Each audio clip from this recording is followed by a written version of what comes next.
अस्सलाम वालेकुम नाज़रीन, मैं हूं मंसूर अली खान। प्रोग्राम में आपको खुश आमदीद कहेंगे। नाज़रीन, सियासत के सीने में अगर दिल नहीं होता तो वक्त की रफ्तार भी किसी का इंतजार नहीं करती। गुज़िश्ता 970 दिनों से जेल की सलाखों के पीछे कैद इमरान खान की रिहाई के लिए तहरीक इंसाफ ने एहतजाज, धरनों, सोशल मीडिया मुहिम और कानूनी जंग का कोई महाज खाली नहीं छोड़ा।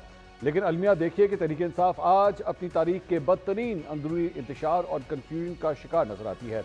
जिस जमात का बयानिया कभी सुनामी और मिलियन मार्च से नीचे बात नहीं करता था, वो आज अपनों की बेरुखी और पार्टी क़यादत की गलत हिकमत अमली के बायस ज़मीं बोझ होता दिखाई दे रहा है। पार्टी क़यादत कभी रियासत से आंखें मिलाती थी, वो इस बात पर दस्तगिरबान होती रही है कि इमरान खान से मुलाकात के लिए जेल इंतजामिया को नामों की फहरिस्त बैरिस्टर गौहर देंगे या सलमान अकरम राजा। इस कन्फ्यूजन का नतीजा ये निकला कि इमरान खान से मुलाकात तो दूर की बात, इमरान खान तक रसाई भी एक बड़ा चैलेंज बनकर सामने आन खड़ी हुई है। आज सूरत हाल यह है कि तहरीक इंसाफ का सियासी ढांचा ये फैसला करने की सख्त भी हो चुका है कि एहतजाज की कॉल कब और कौन देगा। हुकूमत की जानिब से जेल में इमरान खान से मुलाकातें तकरीबन नामुमकिन बना देने के बाद अब पार्टी की क़यादत किसी मोजज़े का इंतजार कर रही है। इमरान खान ने एहतजाज का इख्तियार महमूद खान अचकज़ई को सौंपा था, मगर महीनों गुजर गए और अचकज़ई की खामोशी ने कई सवालात को जन्म दे दिया है। अब इमरान खान का खानदान, सुहेल आफरीदी और सियासी क़यादत एक दूसरे का मुंह देख रहे हैं। सुहेल आफरीदी दावे तो करते हैं कि जब अचकज़ई कॉल देंगे तो वो हराबल दस्ता होंगे, लेकिन अमली मैदान में ये तमाशा पहले आपकी नज़र हो चुका है। हमारी जितनी भी मीटिंग्स हुई हैं अपोजिशन इत्तेहाद से, तो उसमें हमने उनको ये बावर करवाया है कि इमरान खान साहब का फैसला है कि एहतजाज और मुज़ाकरात दोनों आपका इख्तियार है। तो आपका जो भी फैसला होगा, पाकिस्तान तहरीक इंसाफ और पाकिस्तान तहरीक इंसाफ के कारकुनान, पाकिस्तान तहरीक इंसाफ की लीडरशिप सब आपका साथ देगी इंशाअल्लाह ताला। इसमें अपोजिशन लीडर मुंतखब किए गए दोनों, उन्होंने भी कोई इतनी अहम का रोल जो है वो अब तक अदा नहीं किया। क्या कहते हैं इस पे आप? ये जो इमरान खान एहतजाज की कॉल हमेशा याद रखें, ये सुहेल अफरीदी के सनत अफरीदी थे। स्ट्रीट बड़ा क्लियर है, स्ट्रीट मूवमेंट का ये तो सुहेल अफरीदी को दी थी, अपनी पार्टी पे दी थी ना। वो तो अपोजिशन लीडर अगर बातचीत करनी हो वो फैसला करेंगे, उस चीज से पॉलिटिशियंस है। नाज़रीन, क़यादत की इसी खामोशी और कन्फ्यूजन का नतीजा ये है कि अब हुकूमत नहीं, खुद तहरीक इंसाफ के अंदर से माइनस इमरान खान की सदाएं बुलंद होने लगी हैं। सेनेटर मिशाल यूसुफजई का सोशल मीडिया पर हालिया बयान इस साजिश पर से पर्दा उठाने के लिए काफ़ी है, जिन्होंने दो टोक अल्फाज में कहा कि सब पूछते थे माइनस खान कैसे होगा, तो जनाब माइनस खान ऐसे होता है।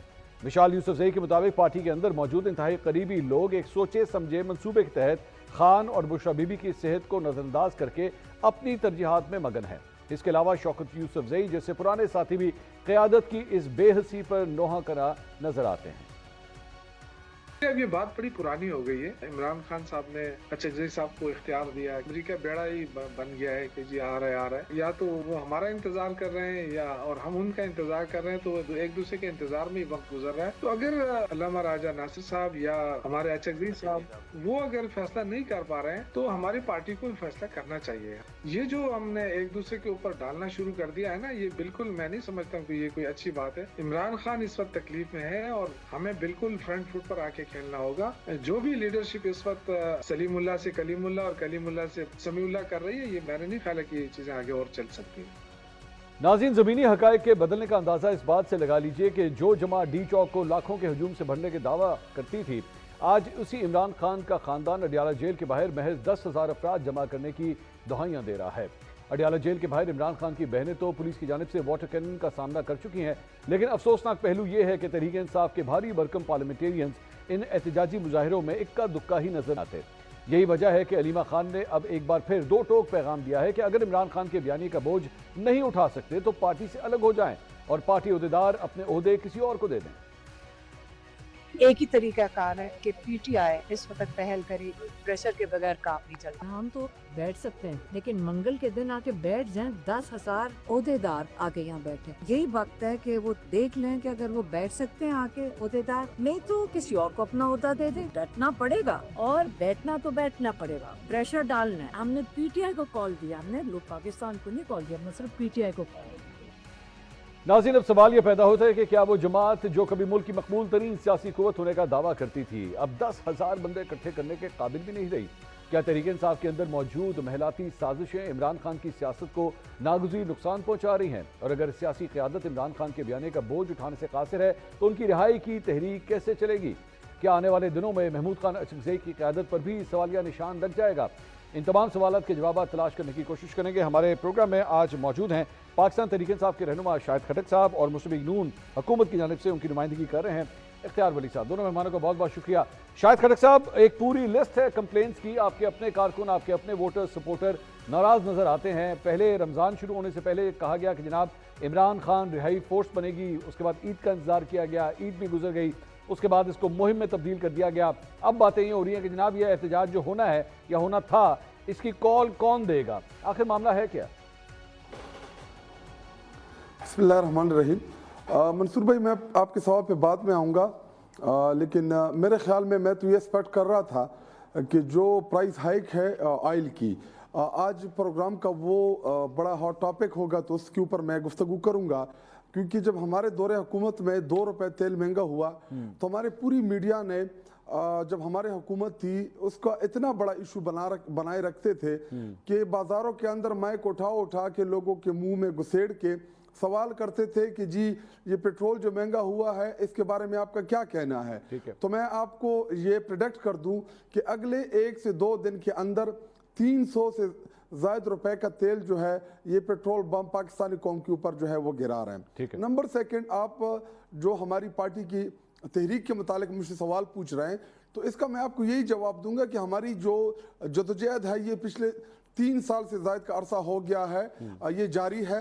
इस तहरीक में हमारे हज़ारों कारकुनान को जेलों के अंदर डाला गया, हमारे पार्टी के रहनुमाओं को जबरी तौर पे पार्टी से अलग किया गया, और 24 नवंबर को जब हम इस्लामाबाद डी चौक पर अमन तरीके से प्रोटेस्ट के लिए आए तो हमारे लोगों के ऊपर गोलियां चलाई गई, जिसके नतीजे में हमारे कारकुनान को शहीद किया गया, हमारे दर्जनों से ज़ायद कारकुनान जख्मी हुए। इसी तरह हमारे 11-12 हज़ार से ज़ायद कारकुनान उनको जेलों में डाला गया और उनके ऊपर मुकदमात दर्ज किए और तमाम पार्टी रहनुमाओं को उन मुकदमात में डाला गया।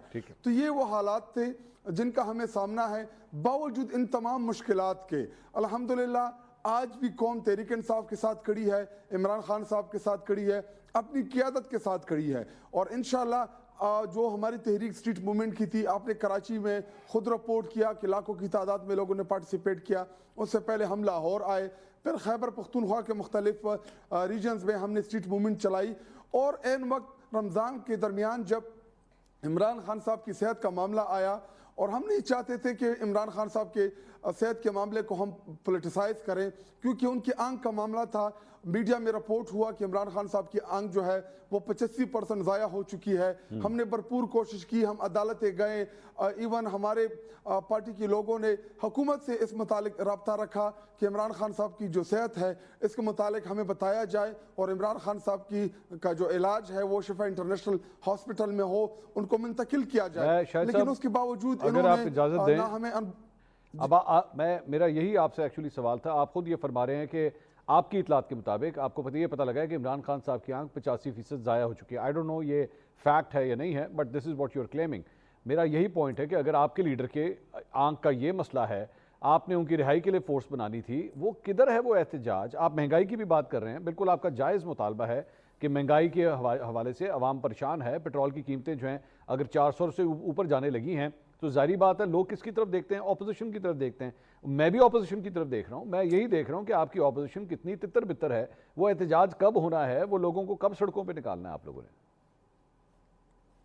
देखिए, एहतजाज के हवाले से जो इमरान खान रिहाई तहरीक जो हमने शुरू की है, जिसमें हम रजिस्ट्रेशन कर रहे हैं, उसका बाज़ाब्ता इफ्तिताह हो चुका है। लेकिन जो चपाई थी उस वजह से वो डिले आ रहा है, क्योंकि हमने इनिशियली 1 लाख रजिस्ट्रेशन जो है वो करनी है और जिसको हम 10 लाख के ऊपर लेके जाएंगे। और मैं आपको ज़्यादा वक्त तो नहीं बता सकता, लेकिन इसी महीने के अंदर आप देखेंगे कि मुख्तलिफ जो हमारी इवेंट्स हैं वो शुरू होंगे और जो मेजर कॉल है पार्टी के अंदर उसके ऊपर कंसेंसस डेवलप करके वो बड़ी कॉल भी आ जाएगी, बड़ी तहरीक भी आपको नजर आएगी। और तहरीक इंसाफ जो पहले से ऑलरेडी रोडों के ऊपर है, हम इस एहतजाज को मजीद मौसर करेंगे, इसको मजीद बढ़ाएंगे, इसका दायराकार बढ़ाएंगे। पूरे पाकिस्तान के गली कूचे मोहल्लों में, डिस्ट्रिक्ट्स में, रीजन्स में, इस्लामाबाद में, हर तरफ हम अब एहतजाज का दायराकार जो है हम इसको बढ़ाएंगे और इसकी कड़ियाँ और ये आपको नजर आएगा। ये इख्तियार वली साहब, ये आपने इनका प्लान आपने सुन लिया है और आप लोग मेरे ख्याल में वो ये कह रहे हैं कि आप देखिएगा آپ لوگ پیٹرول 400 روپے سے اوپر لے جانے لگے ہیں. اگر آپ لوگوں نے 400 سے اوپر لے جانے کی کوشش کی تو پاکستان تحریک انصاف آپ کا سڑکوں پہ استقبال کرنے کے لیے تیار بیٹھی ہے. بسم اللہ الرحمن الرحیم. اب ان کی ساری تقریر کرنے پہ بندہ یہی کہے گا کہ اٹھ ہوئے یہ کیا آپ کہہ رہے ہیں. آپ تو گزشتہ میں دیکھ رہا ہوں 3.5 سال سے آپ احتجاج کی بات کرتے ہیں, اور آپ کی احتجاج تو اس دن ختم ہو گئی تھی جس دن آپ کے لیڈر نے کہہ دیا تھا کہ 24 نومبر کی جو کال ہے تو یہ ڈو اور ڈائی کی کال ہے اور یہ فائنل ہے. منصور علی خان صاحب, میں نے آپ کے شو میں کہہ دیا تھا کہ یہ لوگ فائنل کھیل چکے ہیں اور فائنل کا ان کا نتیجہ ان کے مرضی کے مطابق نہیں نکلا. اب تو یہ جو بھی کر رہے ہیں میچ ختم ہو گیا ہے, تو یہ فیلڈ میں پھرے, پچ پہ کھڑے ہوں یا تماشائی بنے, یہ ویسے ہی اپنا خون گرم رکھنے کی کوشش ہے. پلٹ کر جپٹنا, جپٹ کر پلٹنا, وہی یہاں ڈوبے وہاں نکلے, ادھر ڈوبے یہاں نکلے, وہ والا ہی سلسلہ ہے. اب یہ خود کو مصروف رکھتے ہیں اور اپنے جو ان کے فالوورز ہیں ان کو انگیج رکھنے کے لیے اس طرح کی باتیں کرتے ہیں. باقی مجھے نہیں لگتا کہ اب یہ کبھی جو خلیل صاحب فاختہ اڑایا کرتے تھے, اب فاختہ بھی نہیں ہے اور خلیل صاحب بھی نہیں ہے اور نہ اس کی وہ اڑان ہے. ایسا کچھ نہیں ہے, بیکاز جو تھوڑا بہت الیکشن کے بعد کوئی فیم تھا, یہ سارے دوست جتنے ہیں پی ٹی آئی کے پارلیمنٹیرینز, یہ سارے عوام سے یہ کہہ کر آئے تھے کہ ہمیں ووٹ دے دو اور ہم تو ان کو رہائی دلا کے آئیں گے. اب یہ سارے اپنے مراعات لے رہے ہیں, لیکن اختیار صاحب ایک چیز کا فرق ہے, ایک چیز کا فرق ہے. آپ بھی جانتے ہیں, آپ بھی پولیٹیشین ہیں, میں نے بھی پولیٹکس پچھلے تقریباً کوئی 15-20 سال سے کور کی ہے. جب اگر مہنگائی کا طوفان آتا ہے تب اپوزیشن کی وہ تحریکیں جو سست ہوں, جو نہ چل رہی ہوں, ان کے اندر لوگ آٹومیٹکلی اپنا جو ایک غصہ ہوتا ہے اسے ایڈ کرنا شروع کر دیتے ہیں. اگر تو یہ حقیقت ہے کہ آپ پیٹرول کی قیمت 400 روپے فی لیٹر سے اوپر لے جانے لگے ہیں, سر لوگ تو پھر غصے میں آئیں گے اور اس کے بعد پاکستان تحریک انصاف کو اپنے احتجاجوں میں سپورٹ مل سکتی ہے. دو باتیں ہیں. ایک تو یہ کہ جو اس وقت پیٹرول کی پرائس میں ہائیک آ رہی ہے اس میں اگر بڑھوتی ہوتی ہے تو منصور علی خان صاحب, یہ آپ کو بھی پتا ہے اور یہ پاکستان کا ایک ٹھیلے والا جو گنیریاں بیچتا ہے اس کو بھی بات سمجھ آتی ہے کہ یہ حکومت نہیں بڑھا رہی ہے. جہاں سے پیٹرول پیدا ہوتا ہے, تیل نکلتا ہے, ان ملکوں میں آگ لگی ہوئی ہے. دنیا کے ایسے ممالک ہیں کہ جہاں پر تو کہیں پہ پیٹرول مل نہیں رہا, کچھ ایسے ہیں کہ جہاں پر قیمتیں آسمان سے اوپر چلی گئی ہیں. ہماری پالیسی نے تو ابھی تک اس کو کنٹرول کر کے رکھا ہوا ہے. جو پیسے کمائے وہ سبسڈی میں ڈالے, اے ڈی پی سے پیسے ترقیاتی فنڈ سے کاٹے 100 ارب روپیہ وہ پیٹرول پہ سبسڈی میں دے دی. حکومت اس سے زیادہ کچھ نہیں کر سکتی, جو کر رہی ہے مزید وہ کرنے لگی ہے. لیکن ایک بات ذہن میں میرے بھی آ رہی ہے اور آپ کے بھی آ رہے, عوام کے بھی ذہن میں آئے گی. کیا پاکستان تحریک انصاف نے گزشتہ 2 سال ہوئے ہیں الیکشن کو 2024 کو, تو کیا انہوں نے پارلیمنٹ میں کوئی مہنگائی کی بات کی ہے؟ کیا انہوں نے کوئی آئینی ترامیم کی بات کی ہے؟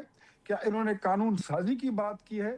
کیا انہوں نے وہاں پر کوئی اس پبلک کے بارے میں کوئی بات کی ہے؟ ان کے پاس صرف اپنے قیدی کی بات کرنے کے علاوہ نہیں سر, وہ نہیں پلان تو ہوگا سر. نہیں اختیار صاحب, یہ میں بھی پوچھ لیتا ہوں نا سر, شاہد صاحب میرے ساتھ موجود ہیں, میں بھی پوچھ لیتا ہوں. وہ آپ ان کو بلائیں افغانستان کے مسئلے پر. سر ابھی تو مہنگائی کے بارے میں, ابھی تو مہنگائی, سر مہنگائی ایک منٹ سر اختیار صاحب, ابھی تو مہنگائی کا اصل ایشو ہے نا, جو بے پاکستانی عوام کو جو تکلیف ہو رہی ہے آلریڈی اس 300 سے اوپر کے پیٹرول پہ, جب وہ 400 تک پہنچتا ہے تو ظاہری بات ہے تکلیف وہ ہے. تو شاہد صاحب آپ کی نظر میں 400 کا پیٹرول نیچے لانے کا کیا پلان ہے؟ آپ اپنا پلان بتائیے. منصور بھائی, میں اپنے بھائی کی اصلاح کے لیے, یہ جو آپ قیمتیں بتا رہے ہیں اس وقت جو 300 روپے یا 250-300 روپے جو پیٹرول کی قیمت ہے, یہ پیٹرول کی ایکچول قیمت نہیں ہے. اس میں میرے خیال میں 82 روپے سے زائد پیٹرولیم لیوی ٹیکس ہے. اسی طرح اس میں 10-12 روپے سیل ٹیکس کے ہیں. اسی طرح مختلف مد میں انہوں نے جو پیٹرول کے اوپر یا ڈیزل کے اوپر جو ٹیکسز لگائے ہیں, اس وجہ سے یہ قیمت جو ہے یہ آسمان کو چھو رہی ہے. اگر یہ کوئی عوامی حکومت ہوتی, عوام کے ووٹوں سے آئی ہوتی اور جیت کے آئی ہوتی, تو وہ بجائے اس کے کہ یہ بوجھ پاکستانی قوم کے اوپر ڈالتے, وہ پیٹرول لیوی کے جو ٹیکس چلے شاہد صاحب نہیں ہے, میں شاہد صاحب نہیں ہے, شاہد صاحب نہیں ہے, آپ کا جو بھی اعتراض ہے وہ چلیں جائز ہے. آپ سمجھ لیجئے, آپ میرے سامنے شاہد خٹک صاحب اس وقت وزیر پیٹرولیم بیٹھے ہوئے ہیں, چلے میں آپ کو ایک عہدہ بھی دے دیتا ہوں. اب مجھے آپ بتائیے کہ اس لیوی کو اڑا دینا چاہیے, سیلز ٹیکس کو اڑا دینا چاہیے, آپ کی کیا رائے ہے؟ آپ اپنا پروگرام بتائیے. اگر دیکھیں, اگر آپ نے ریلیف دینا ہوتا ہے, جب کووڈ آیا ہمارے دور حکومت میں پوری دنیا نے ہمارے ماڈل کو فالو کیا. عمران خان صاحب نے جو ویژن دیا, سمارٹ لاک ڈاؤن کا کنسپٹ لے کے آئے, رکشے والے کو, موٹر سائیکل والے کو, جو نیچے طبقہ ہے اس کو ریلیف دیا, اس کو بچایا تاکہ جو نچلا طبقہ ہے وہ بچا رہے. اگر جو ہمارا ایلیٹ طبقہ ہے یا جو ہمارا سرمایہ دار ہے یا جو صاحب حیثیت ہے, اگر وہ ملک کے لیے کوئی بھی قربانی دے تو یہ کوئی بری بات نہیں ہے. لیکن اگر ہم ہوتے تو جو 84 روپے اس وقت ہم لیوی ٹیکس لے رہے, اس کو ہم 50% پہ لے کے آتے. سیل ٹیکس جو 50% کا مطلب ہے 50% کا مطلب ہو گیا سر 50% کا مطلب تمام سیل ٹیکس کو کٹوتی کرتے اور عوام کو ریلیف دیتے. اچھا, آپ نے کہا جی لیوی کو ہم 84 سے 42 پہ لے آتے, ادا کر دیتے ہم, اور سیل ٹیکس کو بھی جو ہے جو پرسنٹیج لی جا رہی ہے اسے کم کر دیتے. ہم نے کیا, جی ٹھیک ہے, ہم نے ہمارے دور حکومت میں ہم نے کیا, وہ آپ کو یاد ہوگا. جی, وہ آپ نے جو پیٹرول کی قیمتیں 10-10 روپے کم کر دی تھی, آپ اس کی بات کر رہے ہیں؟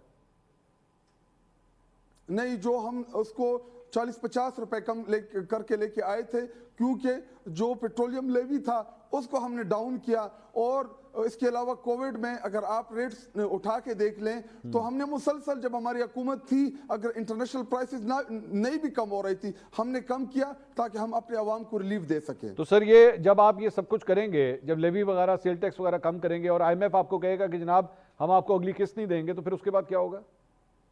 ڈیفالٹ کر جائیں گے. نیگوشیٹ کریں ان کے ساتھ. کیا اس کا یہ طریقہ تو نہیں ہے کہ آپ عوام کی چمڑی ادھیڑ دیں. 500-600 روپے فی لیٹر کون یہ افورڈ کر سکتا ہے؟ رکشے والا کدھر جائے گا, ٹیکسی والا کدھر جائے گا, موٹر سائیکل والا کدھر جائے گا, چینچی والا چینچی کیسے چلائے گا؟ میں سر آپ کی بات ساری ایگری کر رہا ہوں, میں تو خود کہہ رہا ہوں کہ واقعی یہ بہت تکلیف دہ بات ہے, لیکن سوال یہ ہے کہ پلان بی کیا ہے؟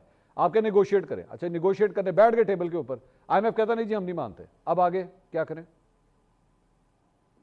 وہ کیوں نہیں مانیں گے؟ آپ ان کو کہیں گے کہ اگر میرے 25 کروڑ عوام رول رہی ہے, اگر میں آپ کی 50 کنڈیشن مان رہا ہوں تو 1-2 کنڈیشن آپ میری مان لیں. آئی ایم ایف تو ہوتا ہی اس لیے کہ آپ ان کے ساتھ چیزیں نیگوشیٹ کریں. کیا ہم نے ہمارے دور حکومت میں نہیں نیگوشیٹ کیا تھا؟ جب لیڈرشپ ہو, جب ول ہو, جب سمجھ ہو, جب آپ بات کر سکتے ہوں تو یہ چیزیں نیگوشیٹ ہو سکتی ہیں ان کے ساتھ. اگر میں آپ 80 روپے عوام سے, سر آپ نے جب بجلی, گیس, پیٹرول کی قیمتیں خان صاحب نے جانے سے پہلے جب کم کی تھی نا, تو آئی ایم ایف کا جو معاہدہ تھا وہ ختم ہو گیا تھا, انہوں نے روک دیا تھا سب کچھ, کیونکہ آپ لوگوں نے بغیر ان کو آن بورڈ لیا, آپ نے وہ ساری پرائسز کم کی تھی, پولیٹیکل مائلیج تو اس کی آپ کو مل گئی تھی, لیکن آئی ایم ایف کا معاہدہ جو ہے نا, وہ شیر رضا مروت والی زبان میں استعمال نہیں کرنا چاہتا کہ وہ ہوا تھا پھر اس کے ساتھ. نہیں, بالکل ایسا نہیں ہوا تھا. ہم نے قطر کے ساتھ RLNG, LPG یہ ساری چیزیں نیگوشیٹ کیے تھے. IPPs کے ہم نے جو انہوں نے پاکستان کے لیے وہ بم رکھے تھے بنیادوں میں, ہم نے وہ نیگوشیٹ کیے تھے. پوری دنیا کے ساتھ ہم نے جدھر انہوں نے غلط معاہدے کیے تھے جس سے پاکستان کو, عام شہری کو نقصان تھا, ہمارے دور حکومت میں ہم نے وہ ایک چیز نیگوشیٹ کرنے کی کوشش کی جس میں کافی حد تک ہمیں کامیابیاں بھی ملی. شاہد صاحب آپ KP کی گورنمنٹ میں کر لیں نا, شاہد صاحب آپ KP کی گورنمنٹ میں, آپ وہ تو آپ کے پاس ہے, آپ وہاں پہ سبسڈی دے دیں لوگوں کو, پیٹرول کے حوالے سے, ڈیزل کے حوالے سے, وہاں سبسڈی اپنے صوبے کے نہیں اب دے دیں. 2,000 روپے ہمارے فائنانس منسٹر نے موٹر سائیکل, جو رجسٹرڈ موٹر سائیکل ہے خیبر پختونخوا میں, ان کے لیے اعلان کیا کہ جو اپنے بچوں کو موٹر سائیکل کے اوپر اسکول لے کے جاتے ہیں 2,000 روپے صوبائی حکومت ان کو دے گی. لیکن منصور بھائی دیکھیں, ایک خیبر پختونخوا نہیں ہے, یہ پورے پاکستان کا مسئلہ ہے, 25 کروڑ عوام کا مسئلہ ہے. یہ فیڈرل گورنمنٹ ہمارے اپنے صوبے کے وسائل کے پیسے نہیں دے رہے ہیں. ہمارے آلریڈی اتنے کرائسس ہیں, وہاں پہ ایک جنگ چل رہی ہے, ایک پرائی جنگ میں ہمیں دھکیلا گیا ہے, وہاں پہ امن و امان کی بڑی سیریس ایشو ہے. ہمارے جو ضرورت کے پیسے ہیں یہ فیڈرل گورنمنٹ وہ ہمیں نہیں دے رہی. تو ہم نے کوشش کی کہ ہم ان موٹر سائیکل والوں کو پروٹیکٹ کریں جو 3-4 بچوں کو, اپنی بیوی کو اسکول چھوڑ کے آتے ہیں, تاکہ کم از کم ان کو ریلیف مل سکے. اختیار صاحب, یہ آپ نے ان کا پلان سنا ہے سر, وہ کہہ رہے ہیں کہ آپ نیگوشیٹ کریں آئی ایم ایف کے ساتھ, یہ لیوی آپ کم کریں, اس کے بغیر کام نہیں چلے گا, اس کے بغیر جو ہے وہ لوگ سڑکوں پہ نکل آئیں گے. سب سے پہلے میں آپ کو بتاؤں کہ اٹس اے گڈ نیوز کہ پرائم منسٹر نے اپنی ٹیم کو آئی ایم ایف کے ساتھ چیزوں کو نیگوشیٹ کرنے کے لیے کہہ دیا ہے, اور یہ آج ہوا ہے. اچھا جی. اور دوسری بات میں آپ کو یہ بتا دوں کہ جو یہ باتیں کر رہے ہیں نا, یہ پیر زمین پہ رکھے نہیں رہے, یہ مریخ کی باتیں کر رہے ہیں. آپ نے آئی ایم ایف کے ساتھ کوئی چیز نیگوشیٹ آپ کر ہی نہیں سکتے تھے. آپ تو آئی ایم ایف کو تالے لگانے والے لوگ تھے. آپ نے تو آپ ان شرائط پر اور ان وعدوں اور دعووں پر حکومت میں آئے تھے کہ آپ نے آئی ایم ایف سے 1 روپیہ نہیں لینا ورنہ خودکشی کر لیں گے.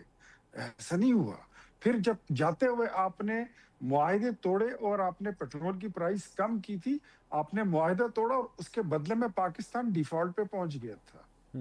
تو وہ کام تو آپ کر سکتے ہیں کیونکہ آپ اختیار صاحب انہوں نے کیا کیا تھا اختیار صاحب, وہ تو ان کا دور حکومت چلا گیا نا سر, ان کا دور حکومت چلا گیا. آج آپ حکمران ہیں, آپ کیا یہ نیگوشیٹ کر سکتے ہیں, آپ اس قیمت کو کم کر سکتے ہیں یا نہیں؟ بیکاز اگر نہیں کریں گے تو لوگوں کا جو غصہ ہے وہ آپ لوگوں کے وہاں پہ دفاتر تک پہنچے گا احتجاج کی صورت میں.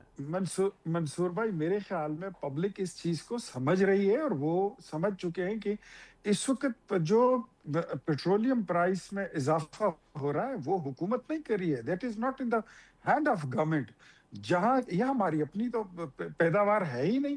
جو پہلے چیزوں میں فرق آتا تھا اس میں حکومت کا اختیار ہوتا تھا, لیکن اب تو جہاں پر تیل پروڈیوس ہوتا ہے, جہاں سے آتا ہے, وہاں پر تو قیامت لگی ہوئی ہے. وہاں پر تو میزائل پھٹ رہے ہیں, آگ لگی ہوئی ہے, جنگ ہے, دنیا کی تیسری جنگ عظیم اس کو کہا جا رہا ہے. تو اس کو اس پوزیشن یا اس سینیریو میں یا اس دور کے ساتھ اس کی کمپیریزن کرنا, یا یہ کہ یہ پولیٹیکل گورنمنٹ جو ہے مہنگا کر رہی ہے, میرے خیال میں یہ غلط بات ہے. یہ اس کی کوئی وجود ہی نہیں بنتا, اس کا تک ہی نہیں بنتی اس بات. وہ تو سر یہاں تک کہہ رہے ہیں نا کہ آپ کو احساس ہی نہیں ہے کیونکہ آپ عوام کے ووٹوں سے نہیں آئے, اکارڈنگ ٹو شاہد خٹک صاحب, کیونکہ آپ عوام کے ووٹوں سے نہیں آئے اس لیے آپ کو احساس ہی نہیں ہے عوام کے درد کا کہ عوام کو کتنی تکلیف ہو رہی ہے. منظور صاحب, عوام کے ووٹوں سے تو 2018 میں یہ لوگ نہیں آئے تھے. تو دنیا کو معلوم ہے کہ ان کی پولیٹیکل برتھ اگر ہوئی ہے وہ 2018 میں ہوئی تھی. ہم آئے ہیں, یہ ہماری ایگزامپل دے رہے ہیں. اور 2018 میں یہ ہماری حکومت لے کے آگے 4.25 سال یہ حکومت کرے. ان کو لگتا ہے کہ ساری حکومتیں ایسی ہیں. آج دیکھ لیں, کل عطا اللہ تارڑ کے خلاف جو ان کی انتخابی عذرداری تھی وہ فارغ ہو گئی ہے. جو نواز شریف کے خلاف انہوں نے کیس کیا تھا انتخابی عذرداری, وہ فارغ ہو چکی ہے. تو میں تو آپ کی تو ایک کیس, آپ کا اپوزیشن لیڈر جو تھا وہ اسٹے پر بیٹھا ہوا تھا, جو عمر ایوب خان تھا, وہ سیٹ آپ جیت نہیں سکے. آپ کے پاس کون سا مینڈیٹ ہے جو آپ سمجھتے ہیں, what do you think کہ آپ کوئی ایسی ملک میں رہتے ہو جہاں پر آپ کے علاوہ کوئی دوسری پارٹی نہیں ہے, آپ کے علاوہ کوئی دوسرا لیڈر نہیں ہے, آپ کے ووٹر کے علاوہ کوئی دوسرا ووٹر نہیں ہے. یہ کوئی فینٹیسی ورلڈ میں رہنے والے لوگ ہیں, اس طرح نہیں ہے. آپ کے تمام بیانیے جو ہیں وہ جھوٹے ثابت ہو رہے ہیں. عطا تارڑ کا کیس بھی کل ثابت ہو گیا. ظہیر کھوکر کا جو پی ٹی آئی کا بندہ تھا, اس کا کیس اڑا کے رکھ دیا ٹریبیونل نے. تو آپ کے پاس آپ کا جو فارم 47 کا یا جو کہتے ہیں آپ کے یہ ان کے پاس مینڈیٹ جھوٹا, یہ تو سارا وہ شیر افضل والی بات یہ ہے کہ ٹھیک ہے شاہد صاحب, وہ ان کا بیانیہ اصل یہی ہے کہ سر جو بھی حالات ہیں یہ ہمارے کیے دھرے نہیں ہے. جنگ کی صورتحال ہے, جہاں سے ہمیں تیل ملتا ہے, جن ملکوں سے ملتا ہے ان کے اوپر بمباری ہو رہی ہے, روٹ اپنا ہرمز جو ہے وہ بند ہوا ہوا ہے. یہ آپ بھی ہوتے تو یہی سب کچھ آپ کو بھی سہنا پڑنا تھا جو یہ سہ رہے ہیں. اس وقت 95 روپے سے زیادہ انہوں نے ٹیکس لگایا ہوا ہے فی لیٹر کے اوپر. اس 95 روپے کو 50 پہ لے آئیں, عوام کو ریلیف دیں. نمبر سیکنڈ, ہمارے دور حکومت کے آپ انٹرنیشنل پرائز اٹھا کے دیکھ لیں, ہم نے کیا ریٹ دیے پاکستانیوں کو, آج کے اٹھا کے دیکھ لیں, کمپیریزن کر لیں. اسی پروگرام میں آپ اپنے پروڈیوسر کو کہہ کے وہ نکال لیں, اسی کے اوپر ان فگرز کے اوپر بحث کر لیتے ہیں. نمبر سیکنڈ, مریم نواز کیا کہتی تھی, جب پیٹرول مہنگا وزیر اعظم چور, جب ڈیزل مہنگا وزیر اعظم چور. تو ابھی یہ چور بیٹھے ہوئے ہیں نا, کیونکہ انہی کی لیڈر نے یہ کہا تھا کہ جب پیٹرول مہنگا ہوتا ہے تو وزیر اعظم چور ہوتا ہے. تو ابھی یہ پیٹرول جو ہے یہ مہنگا کر رہے ہیں, اور یہ پاکستان کی تاریخ کا سب سے مہنگا ترین آئل بیچیں گے. اور یہ صرف آئل نہیں ہوگا, اس سے آپ کی سبزیوں کی قیمتیں اوپر جائیں گی, آپ کی چینی کی قیمتیں اوپر جائیں گی, آپ کی خوراک کی چیزیں اوپر جائیں گی, آپ کی ٹرانسپورٹیشن کاسٹ اوپر بڑھے گی, آپ کا جو عام میڈل کلاس غریب طبقہ ہے یہ اس کی چمڑی ادھیڑ دیں گے. یہ ہمارے خلاف جو مہنگائی مارچ کر رہے تھے, جب ہمارے خلاف انہوں نے جھوٹا پروپیگنڈا بنایا, جب ہمارے دور حکومت میں ہم نے جتنا متوازن رکھا چیزوں کو, جتنا ہم نے مہنگائی کو نیچے رکھا, یہ ہمارے خلاف مارچز کرتے رہیں گے. لیکن ابھی ان کو لگ پتہ جائے گا, آپ تھوڑا صبر کریں, 10-15 دن گزرنے دیں. ان کے یہ تو ویسے بھی عوامی نہیں ہے مسئلہ. ادھر منصور بھائی 10-15 دن بعد کیا ہوگا شاہد بھائی, 10-15 دن کے بعد کیا ہوگا؟ دیکھیں, میں ہوں हमारे ऊपर आप इतराज करते हैं ना कि हमारे वोटर सपोर्टर हमसे सवाल करते हैं इमरान खान साहब की राय का, बुनियादी तौर पे क्योंकि हम वोट लेके आए हैं, हम जीत के आए हैं। अगर मैं फॉर्म 47 के जरिए जीत के आया होता, अवाम से मेरा लेना देना ना होता, हल्के में ना जाता, लोगों के सवाल जवाब मैं ना देता, तो मुझे क्या फिक्र होती कि 600 रुपए का पेट्रोल है या 700 रुपए का है। इस वक्त जो मौजूदा रजीम है, मौजूदा जो हुकूमत है, वो वोटों से आई नहीं है, मैंडेट चुरा के आई है। अवाम के पास उन्होंने जाना कौन सा है, अवाम के साथ उनका लेना देना क्या है? अवाम ने तो इनको 8 फरवरी को रिजेक्ट कर दिया। तो अब चूंकि बड़े रिलैक्स है, क्योंकि इस वक्त इनको मुसलत कर दिया है पाकिस्तानियों के ऊपर, क्योंकि इन्होंने बाहर के मफादात प्रोटेक्ट करने हैं, इनका पाकिस्तानियों के साथ क्या है, इनका आम लोगों के साथ क्या है, तो इसलिए इनको कोई फिक्र नहीं है। ये आपको जस्टिफिकेशन देते नजर आएंगे कि जी मजदूर को पता है कि जी इंटरनेशनल जंग चल रही है, इसलिए जो है तेल महंगा हो गया। एक मिनट सर, एक मिनट शायद साहब, इख्तियार साहब, व्हाई आर यू लाफिंग? इख्तियार साहब, शायद साहब एक मिनट, शायद साहब एक मिनट, इख्तियार साहब हंस क्यों रहे हैं? मैं शाहिद साहब की तकरीर सुन रहा था, ऐसे लग रहा था जैसे किसी जलसे से खिताब कर रहे हैं, लेकिन मुझे 2-3 चीजें मेरे जहन में घूमी कि जिन लोगों ने एटमी धमाके किए हैं वो किसी काम के नहीं है, जिन्होंने मिसाइल बनाए शाहीन, गौरी, अब्दाली, वो किसी काम के नहीं है, जिन लोगों ने इस मुल्क को एक मजबूत दिफा दिया, एक वो 2016 में IMF को गुड बाय कहकर आ गए थे, वो उनकी कोई हैसियत नहीं, उनका वोटर नहीं है। जो 2600 किलोमीटर बिछा कर आए हैं, जिस पे आज भी शायद खटक सफर करता है, उनकी ये कहते हैं कि उनका वोटर सपोर्टर नहीं, उनकी पार्टी कुछ नहीं है। जो 4.25 साल में पाकिस्तान के कर्जों को दुगना करके चले गए और एक प्रोजेक्ट नहीं दिखा सकते। आज तो इनकी अपनी पार्टी का MPA अब्दुल करीम खान स्वाबी से जो पास हुआ, वो कहता है कि यार वो 50 लाख घरों का कोई नक्शा ही दिखा दो, वो 1 करोड़ नौकरियों का जो धोखा दिया था हमने लोगों को, उसकी कोई शक्ल दिखा दो। कल तो असेंबली फ्लोर पर स्वात का वो एक MPA है फजल हकीम, उसने भी कह दिया कि जो हमने कहा है वो झूठ है, जो हमने कहा था वो गलत है। आज तो आपकी अपनी पार्टी के लोग भी अल्हम्दुलिल्लाह बोल पड़े हैं। आपकी पार्टी क्या पार्टी है यार? वो एक क्लब था और एक चीज के जज्बाती कैफियत में लोगों को इकट्ठा किया हुआ था। खिलाड़ी होता है, लीडर होता है। दूसरा, जब ये इतनी अच्छी बातें कर रहे थे, ये मेरे भाई 14 साल से खैबर पख्तूनख्वा में आपकी हुकूमत है, आपका जिला करक है और आपके साथ लगा हुआ दूसरा जिला कोहाट है। दोनों में, कोहाट में आप चले जाइए और वर्षंड पे चक्कर लगा लें, आपका अपना जिला है, आपका अपना हल्का है। आप अनार बांडा चले जाएं, वहां पर जानवर और इंसान एक घाट पर पानी पी रहे हैं। 14 साल से आप हुकूमत में आपने आवाम को क्या दिया है? शाहिद साहब को, शायद क्योंकि आपने शाहिद साहब के अपने हल्के की बात की, let him answer this. Shahid साहब, ये क्या ये सच है? एक मिनट सर, शाहिद साहब ये सच है? ये जो कुछ कह रहे हैं सच है? देखिए, जब से मैं MNA बना हूं, आप हम ऐसा करेंगे मंसूर भाई, एक प्रोग्राम करेंगे मेरे हल्के में, अगर मेरे हल्के को इसका बड़ा शौक है, मैं आपको लेके जाऊंगा कि मैंने 2.5-3 साल जो पिछली थी और इस दफा कितने पानी की स्कीमें की, कितना वहां पे रोड इंफ्रास्ट्रक्चर बेहतर किया, कितना वहां पे प्रोजेक्ट्स दिए, एक एक चीज के ऊपर आपको खड़ा करूंगा। इस चीज ने 13 डैम्स अपने जिले में बनाए ताकि जिले का फ्यूचर सिक्योर हो। ये तो वो जालिम है कि हमारे जिले का गैस जो 2002 में डिस्कवर हुआ, सर वो डैम है 2018 तक 1 इंच पाइप नहीं दिया। शायद साहब डैम जाके वहां पे प्रोजेक्ट मंजूर करा के दिया, शायद साहब डैम या वाटर रिजर्वायर, दोनों में फर्क है। आप डैम कह रहे हैं, डैम तो बहुत बड़ा होता है। देखिए दो डैम, वहां पे बारानी डैम है, वहां पे कोई दरिया नहीं है, वहां पे कोई ऐसा नहीं है कि फ्लो है आप उसके ऊपर डैम बनाए। वहां पे आपने बारानी डैम ही बनाने होते, जिसमें 2 बहुत बड़े हैं, जिसमें उसकी शायद कैपेसिटी भी हो कि वो शायद बिजली भी इन फ्यूचर पैदा कर सके। लेकिन चूंकि वो बारानी डैम्स है, उसके ऊपर बारिश का पानी जमा करते हैं ताकि हम अपने जिले का फ्यूचर प्रोटेक्ट कर सके। वाटर रिजर्वायर होगा, डैम कोई और चीज होती है। जवाब दे कि शायद भाई डैम तो बहुत बड़ा होता है, ये वाटर रिजर्वायर होगा, पानी किसी जगह इकट्ठा किया होगा, दैट्स फाइन। डैम तो नहीं आप दे सकते उसको। देखिए, दो हमारे PSDP प्रोजेक्ट है। अगर पीएसडीपी प्रोजेक्ट है इसका मतलब ये कि वो बड़े हैं। दोनों फेडरल गवर्नमेंट जब इमरान खान साहब की हुकूमत थी, हमारी हुकूमत थी, दो बड़े, एक जिसमें मकबंडा डैम जिसकी तकरीबन 1 अरब से ज्यादा की लागत थी, जो अभी तकरीबन अल्हम्दुलिल्लाह 80-90% जो है वो कंप्लीट हो गया। दूसरा चश्मा कड़खेल जो पीएसडीपी प्रोजेक्ट है वो भी तकरीबन 70-80% तक कंप्लीट हो गया, जिससे इरिगेशन भी होगा, लोगों को पानी अभी मुयसर आएगा। एक एक चीज मुझे याद है, लेकिन इस वक्त जब आप इनसे पेट्रोल का पूछें, आप इनसे महंगाई का पूछें, तो ये जी तहरीक इंसाफ वाले एमपीए ने ये बोल दिया, एमएनए ने वो बोल दिया, वो छोड़े भाई, आप जवाब दे। जो पेट्रोल आप इस वक्त पेट्रोल बम पाकिस्तानी कौम के ऊपर फेंक रहे हैं, इसका जवाब कौन देगा? सर आपने अच्छा किया शायद साहब, आपकी जस्टिफिकेशन 2 वक्त का रोटी दे सकेगा? शायद साहब आपने अच्छा किया, आपने डैम के बाद, सर 13 डैम है इख्तियार साहब, आप कहते हैं पानी नहीं है उनके पास, पानी उन्होंने, आपने कहा इंसानों और जानवरों के लिए पानी, 13 डैम बनाए सर अगले ने अपने हल्के में।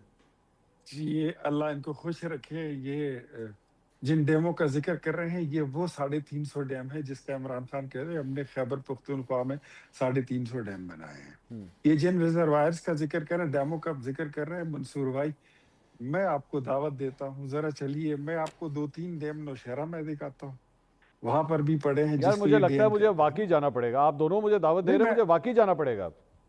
अच्छा चले मैं 2 चीजें आपको बताता हूँ। एक तो मैं आपको ये सूखे डैमों की वीडियो जरा मेरे पास मोबाइल में पड़ी आपको भेज रहा हूँ, जरा ये भी देखिए कि ये किससे डैम है। ये खुश्क पड़े हुए हैं और एक एक डैम पर इन्होंने, जिसको ये डैम कहते हैं, एक एक पर 10-10 अरब और 15-15 अरब रुपए इन्होंने लगाए हैं। उसका फायदा अगर अवाम को 1 रुपए का भी निकला तो आपने फिर मुझे बता देना है कि अवाम को उसको क्या फायदा है।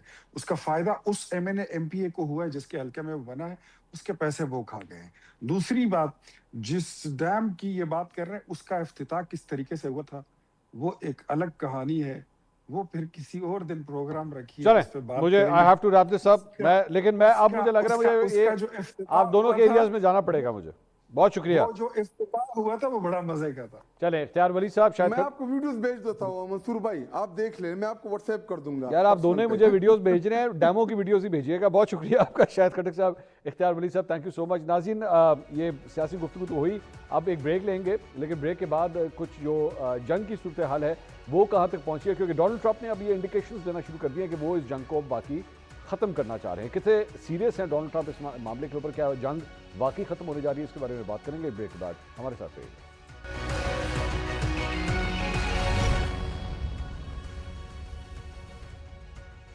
नाज़रीन ब्रेक के बाद एक बार फिर आपको खुशामदीद कहेंगे। नाज़रीन आज हम तारीख के उस मोड़ पर खड़े हैं जहां समंदरों की लहरें सिर्फ बहरी जहाज़ों को नहीं बल्कि आलमी मईशत और दहाइयों पुराने इत्तेहादियों को भी डुबो रही हैं। ईरान अमेरिका इसराइल जंग इस वक्त एक ऐसे आतिशफ़शा में बदल चुकी है जिसकी तपिश वाशिंगटन से तेहरान और ब्रसेल से टोक्यो तक महसूस की जा रही है। गुज़िश्ता 1 माह से मशरिक़ वस्ता में छिड़ी जंग का जायजा लें तो मालूम होता है कि अमेरिकी सदर डोनाल्ड ट्रंप एक स्ट्रेटेजिक अहदाफ तकरीबन हर हफ्ते तब्दील कर रहे हैं। जंग की शुरुआत में हदफ ईरान रिजीम चेंज था, फिर बयानिया बदला और इसे ईरान की जौहरी तवानाई के मुकम्मल खात्मे का मिशन करार दे दिया गया। लेकिन आज ये पूरी जंग सिमट कर सिर्फ एक नुक्ते पर आ गई है और वो है आबनाए हुर्मुज़ की मिल्कियत और इसकी बहाली। डोनाल्ड ट्रंप की गुज़िश्ता 1 माह के दौरान तज़ादात पर मबनी बयानात और स्ट्रेटेजिक यू टर्न्स साबित कर रहे हैं कि वाशिंगटन अब किसी तवील मुद्दती हिकमत अमली से ज़्यादा फौरी नताइज की तलाश में है। मार्च के वक्त से शुरू होने वाला ये सिलसिला ओपन हुर्मुज़ के नारे से शुरू हुआ जब 14 और 15 मार्च को ट्रंप ने नेटो, जापान और ऑस्ट्रेलिया से मुतालबा किया कि वो अपने तेल के तहफ़्फ़ुज़ के लिए बहरी बेड़े भेजें। लेकिन जब इत्तेहादियों ने हिचकिचाहट दिखाई तो ट्रंप का लहजा बदल गया। 21 मार्च को दुनिया ने ट्रंप की सोशल मीडिया पर वो पोस्ट देखी जिसने आलमी मंडियों में हलचल पैदा कर दी, जब उन्होंने ईरान को सिर्फ 48 घंटों का अल्टीमेटम दिया कि या तो हुर्मुज़ खोल दो या फिर अपने पावर प्लांट की तबाही के लिए तैयार हो जाओ। इस दौरान कशीदगी को इस उरूज पर मुज़ाकरात की खबरों ने जोर पकड़ा तो 26 मार्च को इस डेडलाइन में पहले 5 और फिर मजबूरी तौर पर 10 दिन की तौसीह कर दी गई, जिसके तहत अब 6 अप्रैल की तारीख हतमी करार दी जा चुकी है। लेकिन असल कहानी सिर्फ ईरान तक महदूद नहीं रही। बरतानवी अखबार टेलीग्राफ को दिए गए हालिया इंटरव्यू में ट्रंप ने वो बयान दिया जिसने आलमी दिफाई निज़ाम की बुनियादें हिला दी। उन्होंने नेटो को कागजी शेयर करार देते हुए वाज़ेह किया कि वो अमेरिका की नेटो में शमूलियत पर नजरसानी से भी आगे बढ़ चुके हैं। अमेरिकी इंतजामिया की ये मायूसी तब उरूज पर पहुंची जब मार्को रूबियो ने भी दो टोक कहा कि अगर जरूरत के वक्त हम इत्तेहादियों के अड्डे इस्तेमाल नहीं कर सकते तो फिर नेटो एक वन वे स्ट्रीट बन चुका है। If now we have reached a point where the NATO alliance means that we can't use those bases, that in fact, that we can no longer use those bases to defend America's interests, then NATO is a one-way street. Then NATO is simply about us having troops in Europe to defend Europe. When we need them to allow us to use their military bases, their answer is no. Then why are we in NATO? नाज़रीन, आज सदर Donald Trump ने social media platform truth social पर बयान जारी करते हुए कहा है कि ईरान की नई रजीम के सदर ने अभी अमेरिका से जंगबंदी की दरख्वास्त की है। अमेरिकी सदर ने कहा कि ईरान की नई रजीम के सदर पहले वालों से कहीं कम शिद्दत पसंद और कहीं ज़्यादा ज़हीन है। हम जंगबंदी की दरख्वास्त पर गौर करेंगे। अमेरिकी सदर ने कहा कि दरख्वास्त पर तब गौर करेंगे जब आपने हुर्मुज़ खुली और मुकम्मल तौर पर महफूज हो जाएगी, तब तक ईरान पर हमले जारी रहेंगे, इसे पत्थर के ज़माने में धकेल देंगे। उसके बाद अमेरिकी सदर डोनाल्ड ट्रंप का बरतानवी खबरसां इदारे रॉयटर्स को इंटरव्यू देते हुए कहना था कि हमने ईरान में हुकूमत की मुकम्मल तब्दीली कर दी है, ईरान से बहुत जल्द निकल जाएंगे, लेकिन टाइमलाइन नहीं दे सकते। ट्रंप ने कहा कि ईरान में हमारे अभी कुछ अहदाफ बाकी हैं, अगर ज़रूरत पड़ी तो हम वापस आकर उन अहदाफ पर हमले करेंगे। दूसरी जानिब तेहरान ने भी अपनी जारहाना हिकमत अमली वाज़ेह कर दी है। ईरानी पार्लिमानी नेशनल सिक्योरिटी कमीशन के सरबराह इब्राहिम अजीज़ी ने अमेरिकी सदर ट्रंप के रिजीम चेंज दावे पर तनकीद करते हुए इसे मैरी टाइम रिजीम चेंज करार दे दिया। सोशल मीडिया पर उन्होंने कहा कि आपने हुर्मुज़ अब ट्रंप की मर्जी से नहीं बल्कि सिर्फ तेहरान के वज़ा करदा नए कवानीन के तहत खुलेगी, और ये कि ईरान की 47 साला मेहमानबाजी अब हमेशा के लिए ख़त्म हो चुकी है।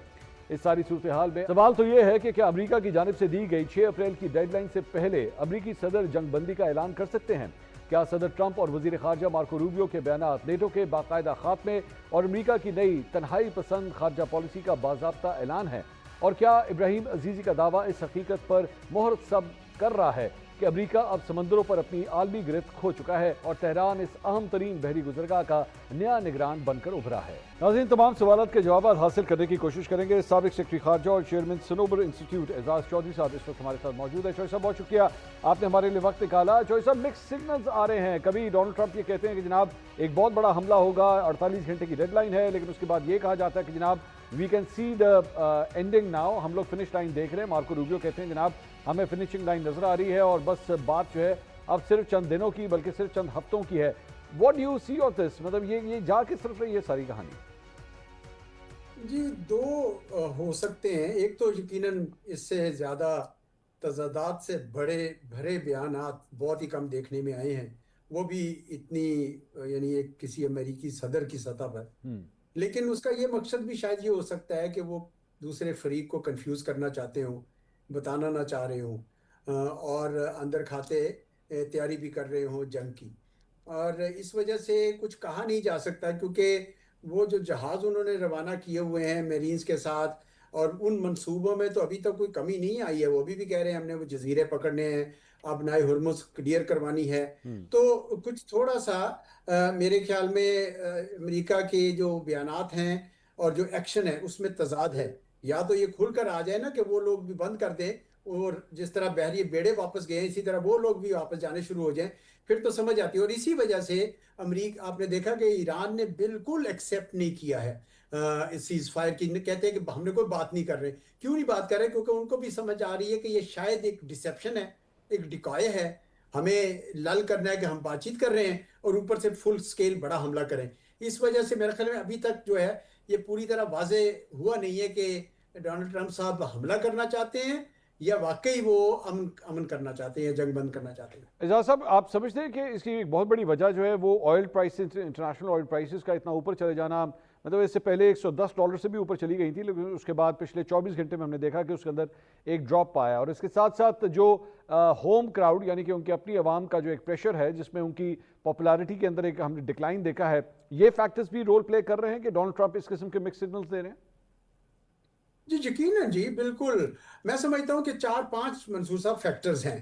पहला तो जो सबसे बड़ा फैक्टर है वो ये है कि ईरान की हुकूमत वहीं की वहीं है, यानी उसको वो गिरा नहीं सके हैं अभी तक।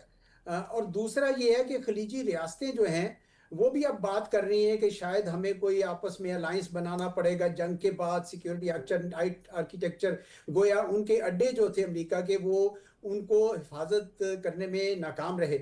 और तीसरा ये है कि अमेरिका के अंदर भी जो पब्लिक ओपिनियन है वो बड़ी तेजी के साथ तब्दील हो रहा है, क्योंकि वो बताने वाले बताते हैं कि जो वियतनाम की जंग के दौरान भी इतने बड़े पैमाने पर वो एहतजाज नहीं हुआ था। तो आप सोचें ना कि इसका जो इम्पैक्ट पड़ेगा मिड टर्म इलेक्शंस पर, जिसके बाद डोनाल्ड ट्रंप साहब तो शायद इम्पीचमेंट की तरफ चला जाए, क्योंकि एप्स्टीन का केस, दूसरे तीसरे केस उनके खिलाफ है, तो वो प्रेशर भी है। तो मुझे लगता है कि ये अभी पता चलेगा कल ये क्या अनाउंस करते हैं, पर मेरा ये शक है कि ये कहेंगे कि हमने तो अपने अहदाफ हासिल कर लिए, अलबत्ता इसराइल अगर चाहे तो वो जंग करता रहे और हम पीछे से उनकी मदद करते रहे। मुझे कुछ इस किस्म का मंजर खिंचता नजर आ रहा है। नहीं तो चौधरी साहब, ये जंग बंदी तो ना हुई ना फिर? बेशक अमेरिका अगर उसमें से पुल आउट भी कर ले, वो कहेंगे ठीक है जी, फ्रंट प्लेयर जो है वो इजराइल अपना काम करता रहे विद अमेरिकन सपोर्ट। ऑब्वियसली अगर ऐसा होता भी है तो चाहे असलहे के लिहाज से हो, इंटेलिजेंस के लिहाज से हो, मतलब पेंटागन की सपोर्ट जो है वो तो इजराइल को फिर भी रहेगी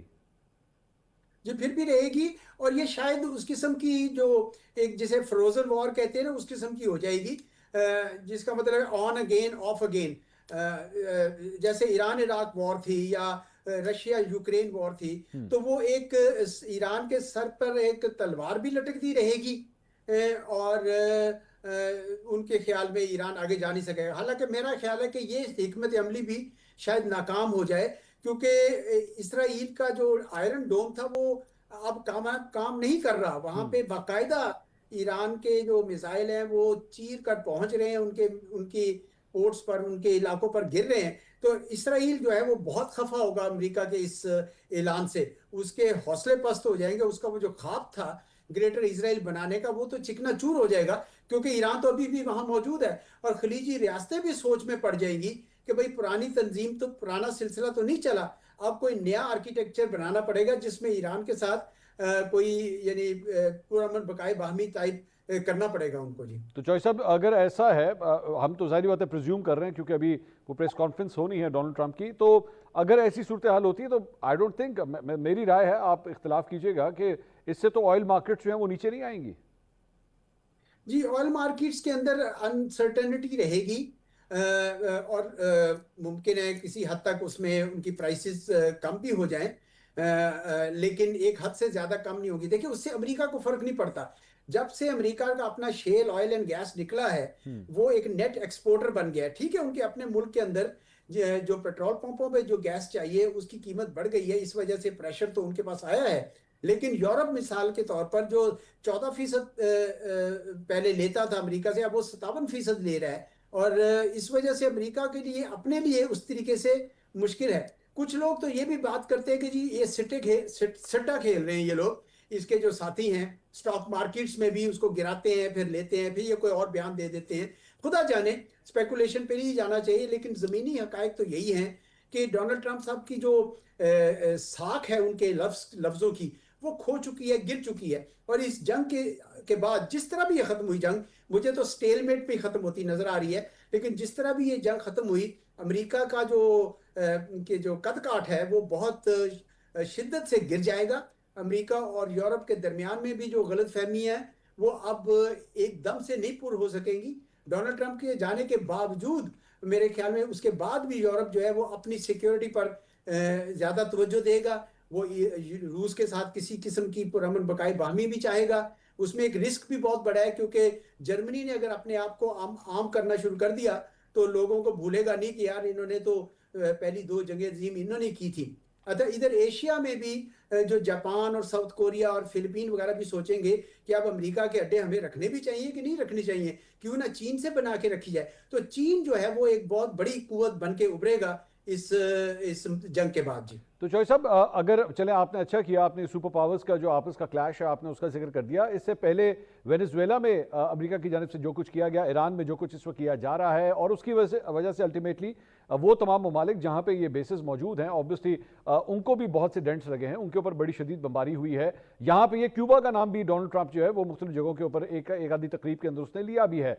सो मेन मकसद तो यही था कि वो अपने आप को एज ए सुपर पावर पूरी दुनिया के अंदर ये बावर करवा सके कि इवन दो चाइना का राइज आ रहा है but America is still bigger than them, America जो है वो अभी भी इससे ज्यादा है। अगर ये जंग स्टेलमेट की सूरत में, जिस तरह आपने फरमाया, अगर ये खत्म होती है तो अमेरिका की पोजीशन पहले से ज्यादा कमजोर होगी, वैसे ही रहेगी, या आपके ख्याल में उसका जो हदफ था ज्यादा बड़ी सुपर पावर होने का वो कायम हो जाएगा? नहीं साहब, बहुत वाज़ेह है कि बड़ी कमजोर होगी। ठीक है। वो तो फिर क्यूबा पे भी नहीं जा सकेंगे। जिस तरह से उन्होंने कनाडा का शुरू किया था, अब उस पे भी बैठ गए हैं। कनाडा ने जब से इनके साथ अपने मामलात बंद किए हैं, एल्यूमिनियम की सप्लाई बंद की है, स्टील की सप्लाई बंद की है, उनको समझ नहीं आ रही कि क्या करेंगे। और इसी तरीके से यूरोप में ग्रीनलैंड के मसले के ऊपर बहुत नाचाकी पैदा हो गई है, और ये बिल्कुल वेस्टर्न हेमिस्फीयर तक महदूद होकर रह जाएंगे। दुनिया के अंदर जो है जो चीन का डंका बजने लग जाएगा।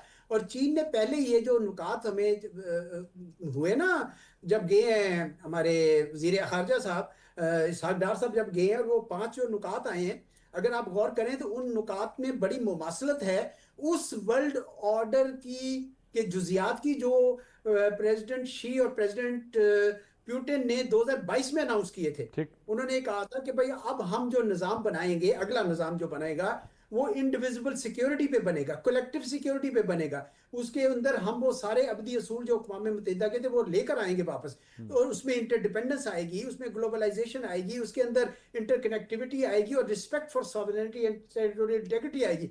वही बातें उन्होंने इस नुकात में भी गई हैं। तो मुझे तो लगता है कि दुनिया जो है वो बड़ी हद तक तब्दील होगी, और तमाम खित्तों में खित्ते की हद तक भी कोई ना कोई तब्दीली आएगी, कोई सिक्योरिटी आर्किटेक्चर बनेंगे। और ये जो 4 वज़राए खारजा की इस्लामाबाद में मीटिंग हुई है, ये उसकी शुरुआत है। इसमें सारे शामिल होना चाहेंगे, जीसीसी कंट्रीज भी, और शायद ईरान भी किसी स्टेज के ऊपर, क्योंकि ये एक रीजनल सिक्योरिटी आर्किटेक्चर बनने वाला है। क्योंकि उसको अब अमेरिका की तरफ से तो मैं नहीं समझ सकता कि वो कहीं पे भी अब उस तरीके से मदद दे सकता है या प्रोटेक्शन दे सकता है। साबिक सेक्रेटरी खारजा एजाज चौधरी साहब, बहुत शुक्रिया गुफ्तगू करने के लिए। नाज़रीन, आपने एजाज चौधरी साहब की गुफ्तगू सुनी। प्रोग्राम से अब तक के लिए इतना ही। कल आपसे दोबारा मुलाकात होगी। अल्लाह हाफ़िज़।